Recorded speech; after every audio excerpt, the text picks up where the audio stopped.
as for what NeCTAR's funded, this might also be something I can throw back to Nigel. The cloud nodes are just providing an infrastructure as a service offering. There is provision in the virtual laboratories and e-research tools to, make instances in the cloud to better support workflows, including, I guess, Taverna. But I guess because we've only got a limited amount of cash, we're hoping that people are able to take the infrastructure as a service offering, get together a few geeky friends, and the solution will come out of the community in many cases.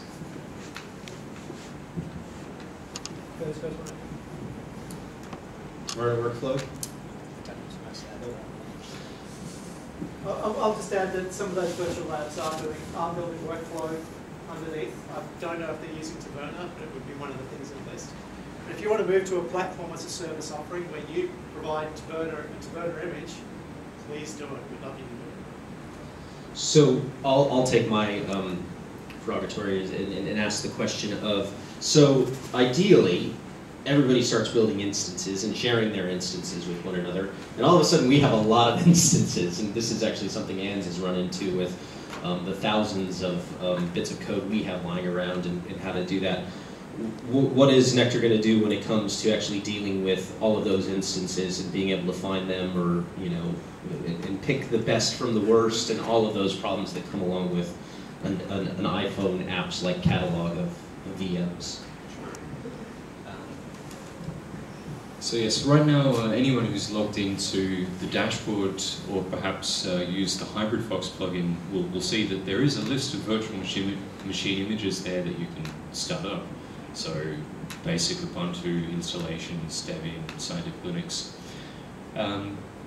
What we realize is that it's not very pretty, and it isn't the best place to get all of the information about what's on the virtual machine. So we're looking to create some kind of community-driven effort where you can have a list of the virtual machine images which are available and make that really easy to see exactly what's on offer. If we can get to the App Store Holy Grail, that would be excellent. So we're working on getting there, but unfortunately right now it's very geeky looking.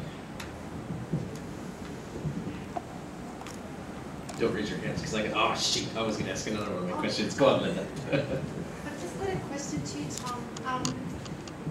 Hotmail and cloud applications that I can understand. Will this cloud, this NeCTAR cloud, will it be a bit like Hotmail? Like, do you just log on to a software application and it's a bit like an Android phone with all the apps, and you just pick which one you want? Like, what will it look like at the end of this journey? So the question was, what will the cloud look like at the end of the journey when we've reached the holy grail of having all of these services that the ordinary researcher can use, like Hotmail was the example there. And that's actually something that we want community feedback on. We'd be really interested in what people want to see as an interface.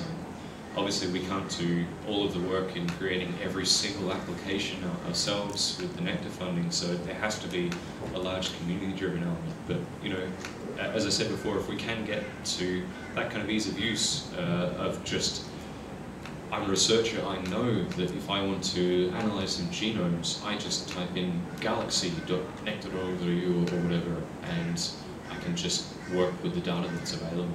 If we can get to that point, then I'd be very happy. And as part of making it simple, that's where we come in the AAF to provide a front door that's common to everybody. So I'll carry along. Yep, no, go on, Tim.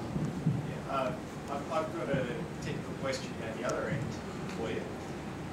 So like you were talking about, scale out 100 nodes, which is very cool in my kind of thinking. But as you pointed out, at the moment, if you stop at an instance, the data goes away. So around the whole system data, etc., I noticed that there's a Swift API for bucket storage. There's no elastic block storage, etc. Is there going to be persistent storage as part of the NeCTAR offering while we wait for other storage possible to manage? You want to repeat that question? Sure. So a friend over there has noticed that we've got an S3 API, and he's asked the question more generally of persistent storage in the cloud. So at Melbourne, we ran a pilot last year where we tried to push the S3 API, kind of cloud-based object storage. Didn't get a lot of take-up. We still haven't seen a lot of take-up now. So at the moment, the capacity is only 65 terabytes for that kind of storage. Yeah, that's enough for storing a few virtual machines, but if you want to do some serious data, it's not a lot. And we expect other nodes around the country would have a similar thing because they need to be able to store the virtual machine images. We've actually got, I think, written somewhere that we're not actually designed to be a place to keep the primary copy of any data. Is that correct, Noel? I couldn't probably. Indeed. At least that's what I've been told. So now is when we hand over to our friends at RDSI and say, we've built this cloud, people are asking for persistent storage, we're not really funded to do it, how does it work? It's a very short cable. With QSIP, we've adopted a slightly different strategy in that we've actually had a look at the research collections and what the researchers in the member universities are interested in. So we've got about 60 research projects that we're kind of targeting and looking at their requirements and then trying to fit it into a NeCTAR-like, an RDSI-like environment. Part of what we're actually hoping to learn is how the interface between those two things may work and resolve some of those storage issues and what options we have as far as mounting RDSI-like storage within a NeCTAR-like environment. It's a bit experimental at the moment. We're still getting our OpenStack environment up and running. RDSI is still doing development work as well, but that's kind of the path that we're going to focus on with the Quern early prototype infrastructure.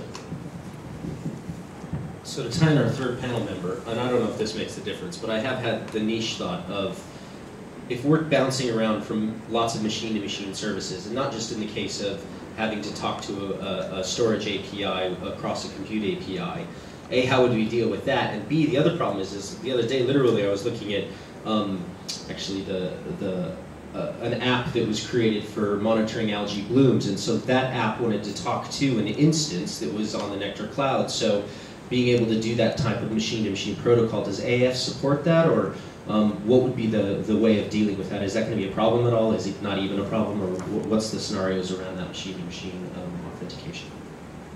At the moment, we don't support any of that machine-to-machine stuff. It's all web-based authentication. There are a couple of international projects that we're monitoring at the moment. One's Moonshot, another ECP, coming out of the UK and the US that may solve those problems. But we see those as a couple of years away, and we've just got to watch the brief on those at the moment. Right. Those are our only options that we're looking at. Fair enough. From the other two panel, any thoughts on passing data between the two? No. I think there are existing solutions, but none's really supported. Existing solutions, but none currently supported. Okay, I'll pass out. I'll definitely go down this track for a while. So yes, please. Okay. How homogeneous are the cores? Is it a case of like you can have sort of any specification you want so long as it's black? Is there a limitation to the amount of RAM, 32-bit versus 64-bit, et cetera, Text specs. Indeed, so the question was, how homogeneous are the cores? Are they only black in color? Something, something, something, how many gigabytes of RAM? So, because we are providing a national service, we do have to have a standard set of virtual machine instances which every single node will support. Those currently go up linearly, starting with 1 core, 4 gig of RAM, 30 gig of ephemeral disk, up to 16 cores, 64 gig of RAM. Someone do the math, multiply 4 by 16, I guess that's 64, yeah. And 480 gig of ephemeral disk. And they're currently, because we've only got the Melbourne node offering, only the Melbourne node is operating right now. Those 4 different types are what's available. There is the ability for the other upcoming nodes, we've heard the 3 mentioned today, to differentiate on that and provide different shapes and sizes. And it's 64-bit? It's all 64-bit. Sorry, can I just add to that? Yes, so some of the other nodes we're in discussion with are interested in putting GPU units in the cloud, so not just commodity computing. So maybe we can have an the vision is we can have an abstraction from commodity computing, GPU units, HPC, and all, yeah. I think I saw a question back there, was it? Yes, you were talking before about the fact that it seems to be a user requirement for the user to do security patches, is that right? Yes. And so is that like on a Linux, a standard Linux? So you have to obviously have a standard operating system across all the systems. Why aren't you doing all the patching as a standard? So the question was, why do users have to do security patching? You have a standard system, why don't you do the patching? Actually, we don't have a standard system. You can use any operating system you want. And can I suggest though that the average researcher, I know we have a number of developers here, but I can tell you from experience, the average researcher is not going to be all that technically minded. So if you want them to use that services, you need to be able to provide at least a base system which has everything done for them. Then if someone wants to come along and take administrative rights and tweak that, then that's fine. But you've got to keep at least a basic system that makes it easy for people to engage. If you're going to make it hard for them to do it, they'll walk away very, very quickly. indeed. So this comes back, the comment was you need to provide a base system that makes it easy for researchers to do something because they don't know how to run security patches. So this comes back to the line drawn between infrastructure as a service offerings and platform and software as a service offerings. So as an infrastructure as a service provider, just like Amazon, it is up to the users of the infrastructure to manage the infrastructure themselves. We do provide some basic images which have a few tweaks on them to make them nice and easy to update, just basic Ubuntu, Debian, SL kind of things, but we're not looking to provide managed services. It's worth noting that a lot of the one of the nice bits is that researchers can get together, and they can say, okay, we all do want to use this tool. And so then they only need one developer to keep that tool up to date, rather than them all running separate ones and having to update. Yes, please. But the flip side is they probably won't. They probably won't do the patches. Indeed. Good. Back to the problem. Yeah. Thank you. Yes, please. To follow that one up, are you investigating platform as a service offerings later on the track, possibly with a view for people who are running a standard enough app to run on platform as a service that they can avoid doing system patches and things like that? So the answer is the same as before. Basically, the NeCTAR funding for the nodes is an infrastructure as a service offering. If nodes want to provide a platform as a service, or if anyone in the community wants to provide a platform as a service, they're welcome to do so. If they are a virtual laboratory, for example, then they're probably going to be providing a platform as a service for the people involved in that virtual lab.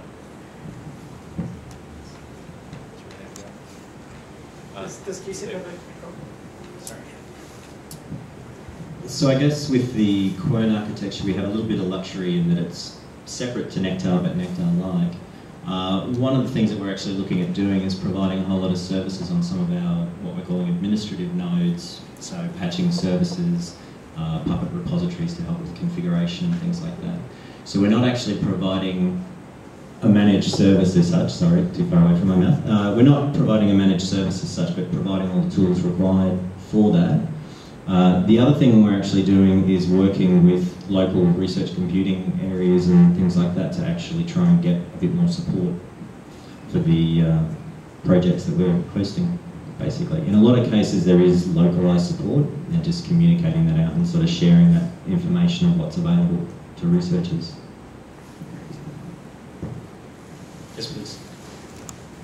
This is, I don't know whether it's a useful question or a statement. If you've got a 400 gig ephemeral disk, how long does it take to load that, like with data, so you can actually do something with it? Especially since it's in the cloud, that's a lot of network transfer. Indeed. So it depends a bit on how the cloud's feeling at the time. be a rainy day? If you're talking about just a one-core 30 gig of RAM machine, we've seen them come up in about 5 seconds. Then they take the normal Linux boot time from that point onwards. If you are making a 480 gig ephemeral disk, I think we actually thin provision that in the back end so that your VM actually starts up in a similar time to the smaller instance. But yes, the other thing is, the other part of the question was how long can you take to fill it? So the network architecture at the Melbourne node, which is the only one that's operating right now, will basically allow you to throttle the 10 gigabit ARNet link into Melbourne. So that's basically the limit. I'll just follow that one up. Obviously, that's the load time for the base image snapshots that are provided. Why is there such a big difference between the snapshots you create and the amount of time it takes to spin up a new instance of the image you've created versus one that's been provided like Scientific Linux 6.1, which is base image? So just to clarify the question to make sure I've understood it, why is there a large time discrepancy between starting up a base machine and making a snapshot? So after you've made the snapshot once, it takes so long to load your own snapshot. Okay, so why does it take such a long time to load the snapshot? The answer here is basically because the code is crap. That's the only way to say it, and we hope that it will be fixed at some point in the OpenStack development lifecycle. The snapshot encode in OpenStack works, but it is quite slow. Yes, please. Will there be fixed IP addresses that we can associate with our own domain names for our own services in the cloud? Question was, will there be fixed IP addresses so that they can be maintained in the cloud? So maybe at some point in the future, or in fact, perhaps you can do it with IPv6 right now, but we've got the same problem as everywhere, which is that there is a limited number of IPv4 addresses. We have a mandate to give a public IP address to every single virtual machine that starts up, and basically if we were to do the floating IP addresses, as you'll see in Amazon, they're called elastic IPs, however you want to call them, then you're effectively assigning two very valuable public IP addresses to the same machine. There's a whole lot of other technical reasons inside OpenStack that made it difficult to do, but the main reason is capacity. The other answer I give when people ask this kind of question is DNS. Have a look. DNS seems to work for most of the websites around the world, and I'm sure all of the large clusters of cloud-based services, don't spend extra money to get floating IP addresses. But we realize that isn't the solution for everyone. There's some people who don't have that kind of administrative control over their DNS that they can set a low time to live and update it all the time. So we are also looking, and we've got a prototype working in the lab, it's just not quite stable enough yet, at providing a DNS service that just gives you a DNS name that's based on the server name that you type in when you start your server. So you can instead use a CNAME in your DNS to refer to your virtual machine.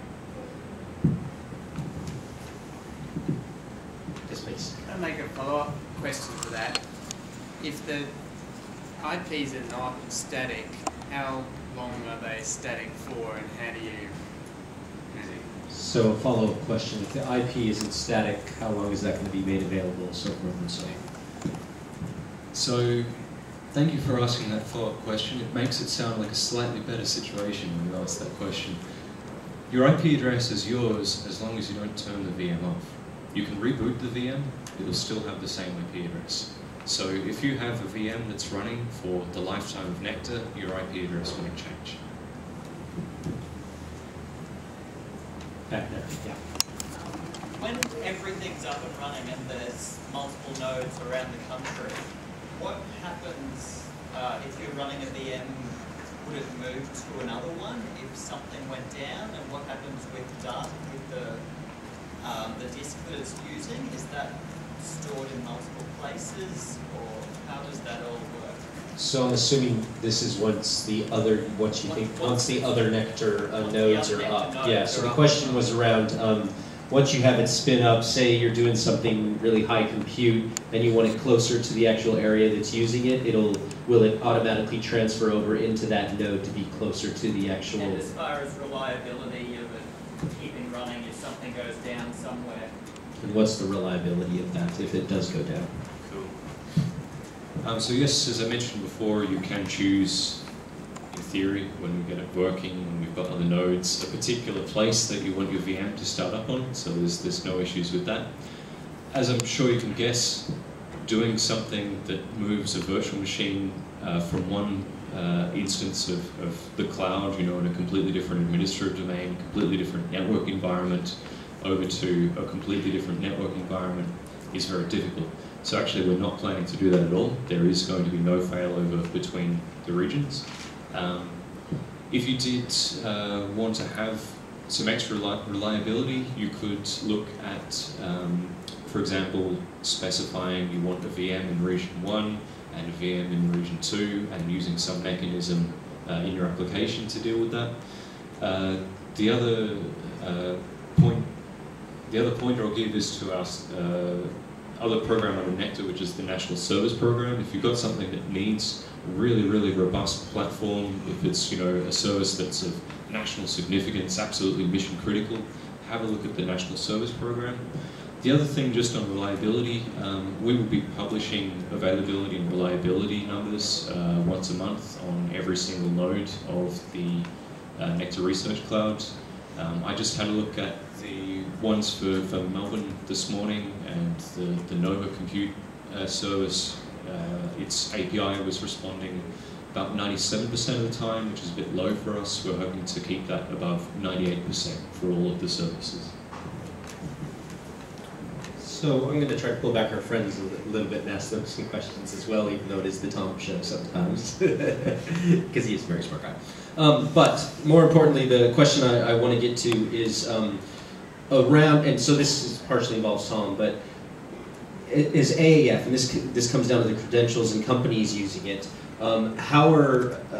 what kind of bounce rate, Tom, are you seeing in the first place? Is AAF, is it acting as a barrier at all in terms of people getting in? And then what's the dialogue actually between the two organizations to help lower that barrier rate? I mean, it's something we all experience, and I think that, obviously we want the security, but at the same time we want the ease, and that's something to balance. So if you could comment on that, perhaps. Sure. So Terry and Brandon Heath, who are from the AF, will know that I've been spamming them quite a lot since before the cloud went live. So we have had, a few people who have had trouble using the AF, and in some cases we've been able to help them fix their institutional identity provider. In many cases we have to just send back their institution and say, you've got to fix this. For example, at ANU, recently the ANU identity provider was terribly broken, and they just needed to get some new people in to fix that. So I'm constantly spamming the AF guys, and we're in this feedback loop that David loves so much to try and improve everything, because the AF login is a huge part of our user experience. And I recently typed up a list of about 20 things that can go wrong during the login that on the Research Cloud end we're not aware of, and we have to rely on the AF being reliable. So if you see anything wrong, get in touch with these guys or send us a ticket. Yeah, we have been working with our identity providers. There were a number that were running old versions of Shibboleth, and we have been upgrading those. ANU was one of them. We have only one left that won't work with the NeCTAR dash thing. There are a number of institutes that still are yet to technically join the Federation. I think we're down to 5 of them who have signed up but haven't technically joined, and we will be working with them to get them on board as they come. We do have some alternatives for them. We've got the virtual home organisation where members can add users into that organisation so they can get access to the dash through that. And there are a number of other options around that we're happy to talk about. So I'll pass it over this way as well.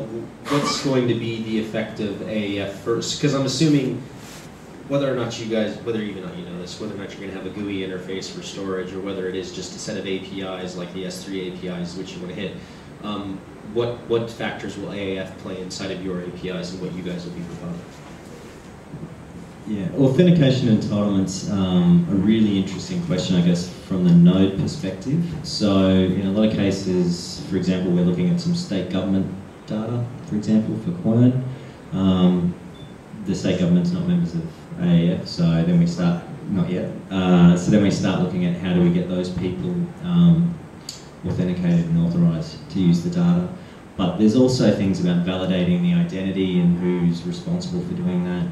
The other interesting one is international partners. So in a lot of cases, a large research centre may have international partners and members that they want to have access as well. So the question is, at what level do they get access? Is it just through the application layer?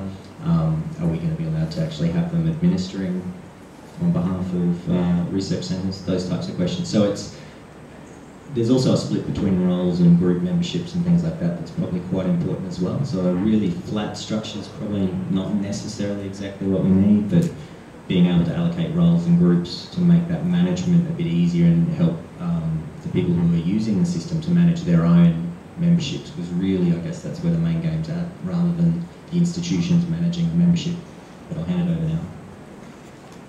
So as well as being referred to as not being a bastard, I've also been referred to as the ultimate pragmatist. So I just wanted to let you know a couple of things you can do right now to answer Gavin's question from before, which is what happens if you've got someone who is outside of your organisation or indeed international as part of your research group, and we do have many users who fall into this category.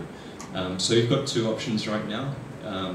The first thing to note, well, several options, but anyway, the first thing to note is if you have got something running in the cloud, you don't need to put it behind an AF wall. You can allow someone for international to SSH in. If you've already got that service running, that's fine.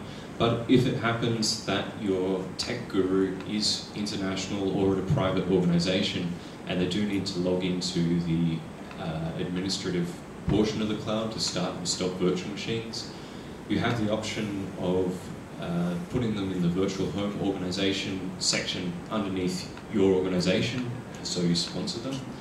Failing that, you can just log in using your account and give them your secondary credentials, which are the API keys, and they can access the cloud using any of the EC2 or OpenStack API credentials. Yes, please. Just a quick follow-on from there, a bit off the wall. Is there any provision for collaboration with colleagues in countries under trade embargo by the US? Sorry, just a little clarification in that. So specifically, there was a question around, is there any opportunity for collaboration with countries under trade embargo?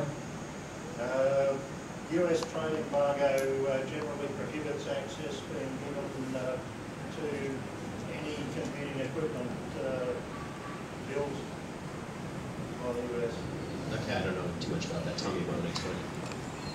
Right, so there's a trade embargo or something like this which might, I guess, be affecting countries and areas that the US doesn't like. I think Iran is one of the countries that's currently targeted under the trade embargo. This is something where you can look at some of the existing projects out there which do operate across these countries. For example, in the LHC, we work across all of those countries, and in general you can just do it.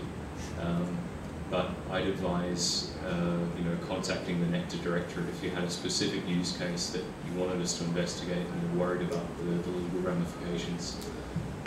But in general, if there's a researcher out there, we want to support them somehow. So to follow that up a little bit, what about colleagues in like the UK or US who are on federated access management shibboleth systems? Are they able to get a NeCTAR instance by using their system? Because when I do the drop down, I don't see anything but Australian institutions listed currently. No, at the moment we don't do any co-federation with anyone. We're looking to do some work with New Zealand in the first instance as a trial or a pilot, but that's still down the track. The whole co-federation thing is a big question. It's still working its way through in the international scene, so there's a whole lot of issues that are still to be worked out. The other, sorry to jump in, Terry. I mean, the other option for NeCTAR is to actually register the NeCTAR Research Cloud with another federation. So within the drop-down list, you could have access via the AF, access by the UK Federation, you know, the US, etc., etc. So is there? Yep. Sorry, go ahead. Yes, and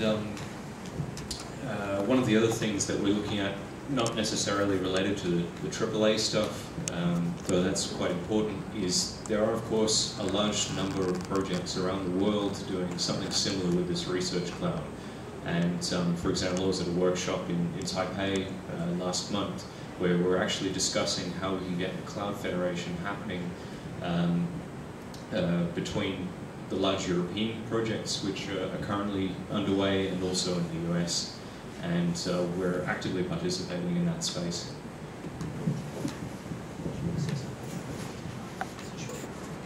Yeah, so the AAF credentials we're talking about here are about getting access to the NeCTAR Cloud to spin up virtual machines. The software that's built on top of that isn't necessarily required to provide AAF access to the researchers. Don't forget, it's the software that the researchers are going to be engaging with. Having said that, we require most of the virtual labs and research tool proposals to say they will support AAF, but they can go beyond that. They could do their own virtual organisations. So if you're building a virtual lab in genomics that needs to collaborate with someone in Iran, you can build it.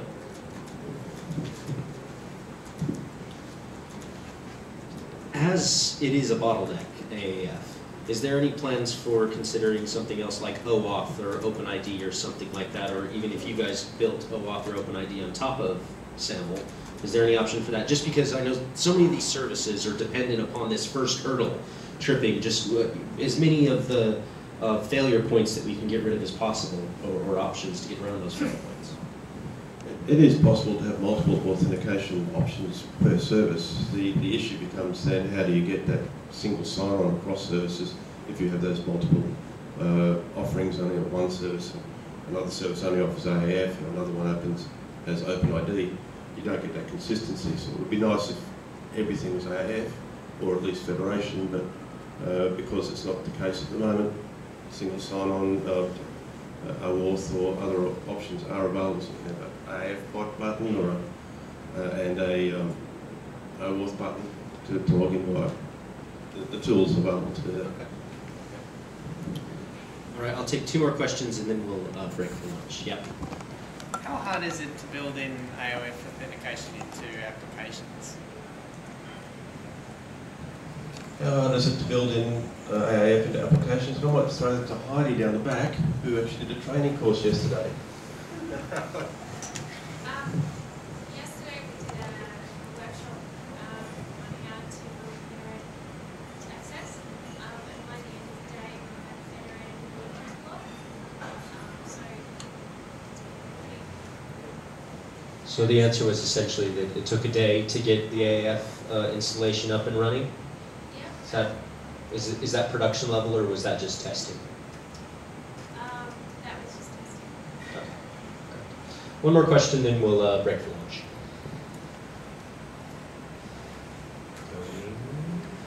Going. Go on. Okay.